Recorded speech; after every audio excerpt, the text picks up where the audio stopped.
tell me the story of us. Again? We are going to take over the world. Welcome to What the Flick. Ben, Alonso, and Christy, Frances Ha. Frances Ha. Which I did not see, but Greta Gerwig's in it, so I will. She's adorable. Yeah. She's adorable all the time, but especially in this. So Greta Gerwig stars as Frances Ha. She is a 27-year-old woman living in New York and kind of hopping from place to place and doesn't really have a very solid job. And it sounds kind of like the cliche on paper. You know, this college-educated, middle-class white girl wandering around New York with no real purpose. But she is so charming and so real that you just fall in love with her. Take a look. And you'll be this famous modern dancer.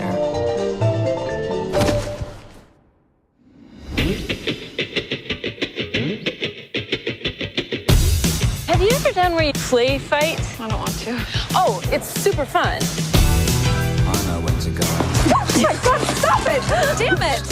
Oh, sorry, you have to like fight back. Stop it! I said stop! So the thing that's so neat about this movie and about this character is that she's so open-hearted and such a goof and so totally herself at all times that you cannot help but root for her to find happiness. What I love about this movie, and you know, Gerwig co-wrote it with Noah Baumbach, who directed.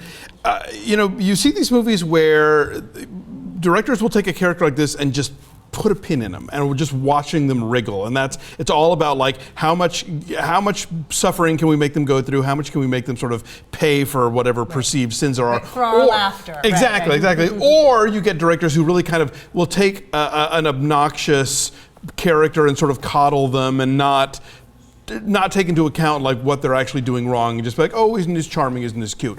And this, I think, strikes the perfect balance of like, yeah, okay, Frances is at times her own worst enemy and does things that she shouldn't do, but she's so winning and the movie wants her to succeed, and that really that makes you want her to succeed, you know? And so it doesn't feel like it's this sort of damning thing about hipsters, and it also doesn't feel like it's overly twee. It just feels like this interesting character, and you get swept up in her little life and wanting to see her succeed. Yeah, it's not snarky, it's not mean, it's not ironic. I mean, there is one character who's kind of like a preppy finance guy who kind of says bro too much and wears faded baseball caps. That's maybe the one weakness I would say in the film is why would Frances's best friend, who is cool and is smart, fall in love with this douche? I didn't get like that part. The thing that precipitates Frances having to move out and find a new apartment, I don't believe that as anything beyond a plot device to get her out of the apartment. I think what we find out about them later makes that make more sense. Okay. And I love the friends line when Frances is staying with these two guys who are clearly like trustafarians who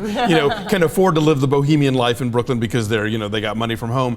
And at one point she says, this apartment is so aware of itself. So it's like they have all the kind of trappings that they're supposed to have. It